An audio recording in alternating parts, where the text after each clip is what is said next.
అన్నా ప్లీజ్ అన్నా అన్నా అన్నా ప్లీజ్ అన్నా నన్ను వదిలేయండి అన్నా అన్నా అన్నా అన్నా నన్ను వదిలేయండి అన్నా ప్లీజ్ అన్నా నేను చేసిన తప్పే అన్నా ఒప్పుకుంటానన్నా నన్ను వదిలేయండి అన్నా అన్నా ప్లీజ్ అన్నా అన్నా అన్నా అన్నా అన్నా నన్ను క్షమించండి అన్నా ఈ నరకంలో నేను ఉండలేకపోతున్నానన్నా అన్నా నేను భరించలేకపోతున్నానన్నా అన్నా అన్నా అన్నా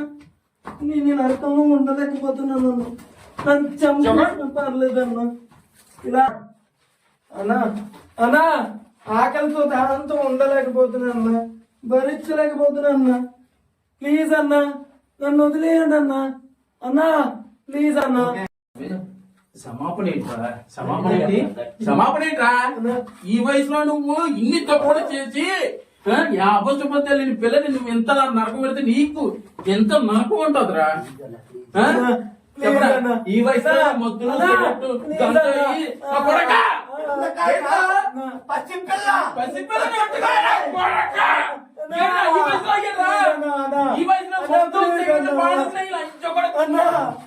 ఏంట్రా ప్లీజ్ ఏంట్రా నువ్వే ఇంత నరకంగా వారం రోజులకి ఇంత నరకం అనిపోతే కన్నా తల్లిదండ్రులకి ఎంత శోభను పెడతారా అమ్మాయి ఎంత ఎంత నరకం పడిందిరా అమ్మాయి ఎంత వారం రోజులకే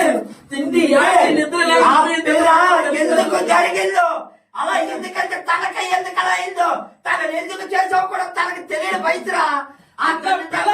క్షోభకు గురవుతున్నారా కనీసం కాపాడుకోలేకపోయే పిల్లలే అని చెప్పి ఎంత అలవాటు చేసుకొని మీ జీవితాలు పాడు చేసుకోవడం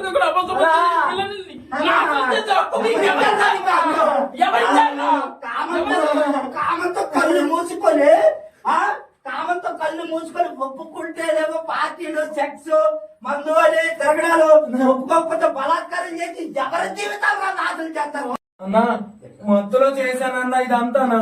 నా తప్పు నేను తెలుసుకున్నానన్నా నన్ను చంపేయనన్నా నన్ను చంపేస్తేనా సరే నాదంటూ నీ తప్పు చేయకుండా ఉంటానన్నా నన్ను చంపేయన్నా చంపే నీ చెప్పులాయాలా ఆడదాన్ని ఆట బొమ్మగా భావించి సెక్సే ప్రధానం అనుకున్న నీలాంటి వాళ్ళే చంపేస్తే మారతారనే కాదురా చంపినంత మాత్రాలు మీరు మారరు నీకు నరకం అంటే ఎలా ఉంటుందో తెలియచేయడానికి ఇన్ని రోజులు ఈ చీకటను చూపించాను ఇకనైనా మారరా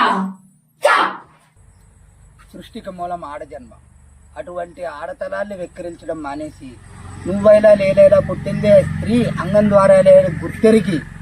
మనం ఈ సమాజంలో బ్రతుకుతున్నందుకు మంచి చెడులు తెలుసుకొని మసులుదాం మన చుట్టూ ఉన్న వాళ్ళని మనం చూసి వాళ్ళ చెడుదారిలో వెళ్లకుండా మొదటి దశలోనే దానిని అరికడదాం. ఈ సమాజంలో జరుగుతున్న దాడులకై ఈ మార్పు కోసం మా యొక్క చిన్న ప్రయత్నం. దేశ గౌరవాన్ని కాపాడుకుందాం, స్త్రీలను గౌరవిద్దాం. జై హింద్.